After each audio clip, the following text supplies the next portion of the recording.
નમસ્તે વિદ્યાર્થી મિત્રો, કેમ છો? મજામાં ને? ધોરણ 7 વિષય હિન્દી પ્રકરણ 3 સચ્ચા હીરા.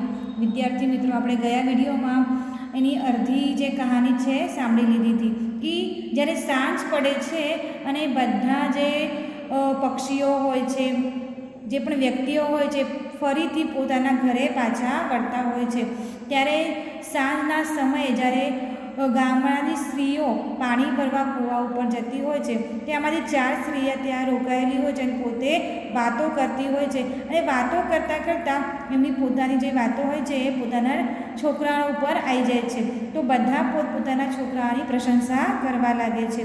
તો પહેલી સ્ત્રી જે કહે છે કે મારો જે છોકરો છે ને લાખોમાં એક છે, એનો કંઠ એટલો સુરીલો છે કે એનો કોયલ અને મૈના પણ એના સામે ચૂપ થઈ જાય છે અને એના લોકો એના ગીત સાંભળવા માટે બહુ લગનથી એના ગીત સાંભળતા હોય છે. તો જે દૂસરી સ્ત્રી હોય છે તો એ શું કહે છે કે મારો જે છોકરો છે એ આધુનિક યુગનો ભીમ છે. તો તીસરી સ્ત્રી હોય છે કે મારો જે છોકરો છે ને સાક્ષાત બૃહસ્પતિનો અવતાર છે, એની સ્મરણ શક્તિ બહુ જોરદાર છે. તો આવી રીતે 3 જે સ્ત્રીઓ હોય છે પોતપોતાના છોકરાઓની પ્રશંસા કરી ચૂકી છે. હવે આપણે આગળ જોવાનું છે કે ચોથી જે સ્ત્રી હોય છે પોતાના છોકરા વિશે શું કહે છે. तीनों औरतों की बातें सुनकर चौथी स्त्री चुपचाप बैठी रही. उसने अपने बेटे के बारे में कुछ न कहा. पहली स्त्री ने उसे टोकते हुए कहा, क्यों बहन, तुम क्यों चुप हो? तुम भी तो अपने बेटे के बारे में कुछ बताओ. चौथी स्त्री ने बड़े ही सहज भाव से कहा, मैं अपने बेटे की क्या प्रशंसा करूं? वह न तो गंधर्व सा गायक है, न भीम सा बलवान है और न ही बृहस्पति सा बुद्धिमान है. कुछ समय बाद जब वे सब घड़े सिर पर रखकर लौटने लगी, तभी किसी के गीत का मधुर स्वर सुनाई पड़ा. सुनकर पहली स्त्री बोली, सुनो, मेरा हीरा गा रहा है. तुम लोगों ने सुना उसका कंठ कितना मधुर है. वह लड़का गीत गाता गाता उसी रास्ते से निकल गया. उसने अपनी माँ की ओर भी नहीं ध्यान दिया. इतने में दूसरी स्त्री का बेटा उधर से आता दिखाई दिया. दूसरी स्त्री ने उसे देखकर गर्व से बोली, देखो, यह मेरा लाडला बेटा आ रहा है. शक्ति और सामर्थ्य में इसकी कोई बराबरी नहीं कर सकता.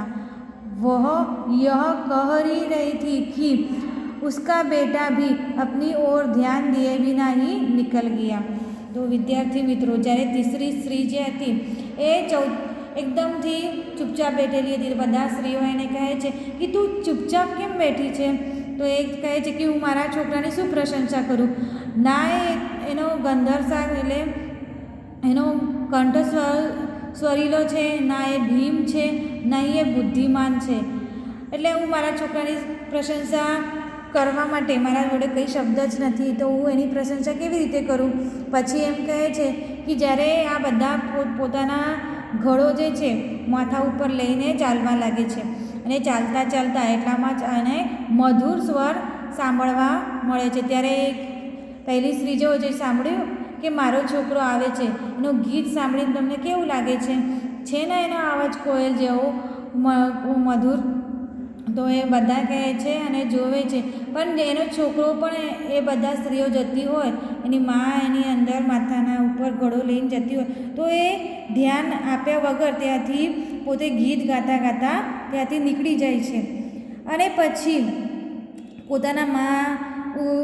પોતાના મા તરફ પણ એ ધ્યાન આપતો નથી. પછી દૂસરી સ્ત્રીનો જે છોકરો હોય છે એ પણ ત્યાંથી નીકળતો હોય છે અને એ પણ એને પોતાના છોકરા પ્રત્યે ગર્વથી બોલતી હોય છે કે જો મારો લાડલા બેટા જા રહા હૈ.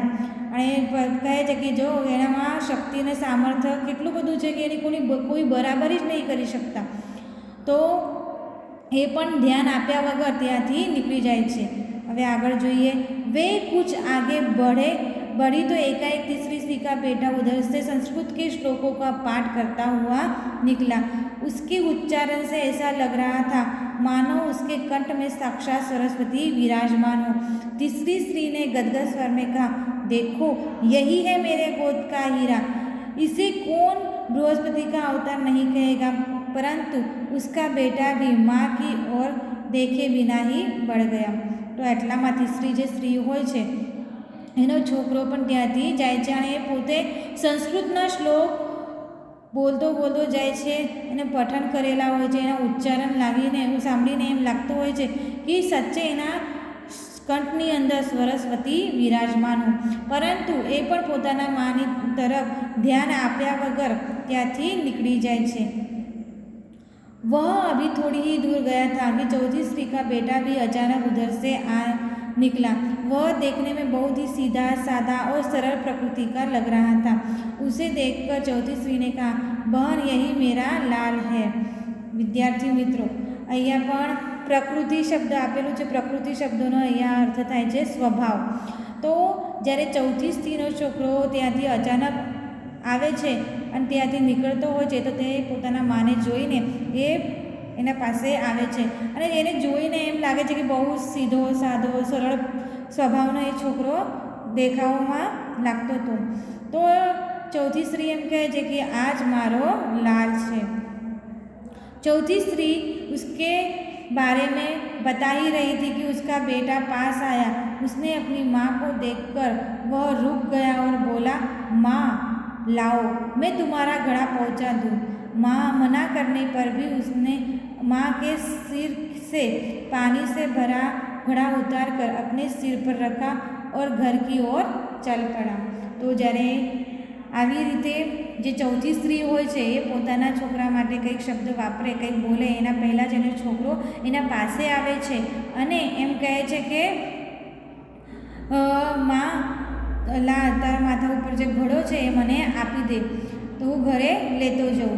ત્યારે એની માં એને મનાઈ કરે છે કે ના હું લઈ લઈશ, છતાં પણ એ પોતાના માતાના માથા ઉપરથી ઘડો લઈને પોતાના માથા ઉપર રાખે છે અને ઘરની બાજુ ચાલતો થાય છે। તો આવી રીતે વિદ્યાર્થી મિત્રો આપણને પરિચય થાય છે કે જે પોતાના માતા પિતા માટે કામમાં આવે છે, પોતાના કર્તવ્યની જવાબદારી રાખતા હોય છે, એ જ લોકો સાચા હીરા હોય છે। तो तीनों औरतें बड़े ही आश्चर्य से चौथी स्त्री के बेटे की ओर देखती रही। एक वृद्ध महिला जो बहुत देर से इन तीनों औरतों के पीछे पीछे चलती हुई उनकी बातें सुन रही थी, पास आकर बोली, देखती क्या हो, यही सच्चा हीरा है। तो विद्यार्थी मित्रों આવી રીતે જે સ્ત્રી આ ત્રણેય સ્ત્રીઓની વાતો સાંભળીને ક્યારની ચૂપ હતી, પરંતુ જ્યારે આ પ્રસંગ થઈ ગયા પછી બધાના પાસે જઈને એમ કે એમના કાનમાં કહે છે કે જો આને જ કહે છે સાચો હીરો। સાચો હીરો એટલે કે સાંકડો પોતાનો લાલ, જે આપણા માતા પિતા માટે કર્તવ્યનિષ્ઠ હોય છે, માતા પિતાની સેવા કરે છે, એને જ આપણે સાચો હીરો કહી શકાય છે।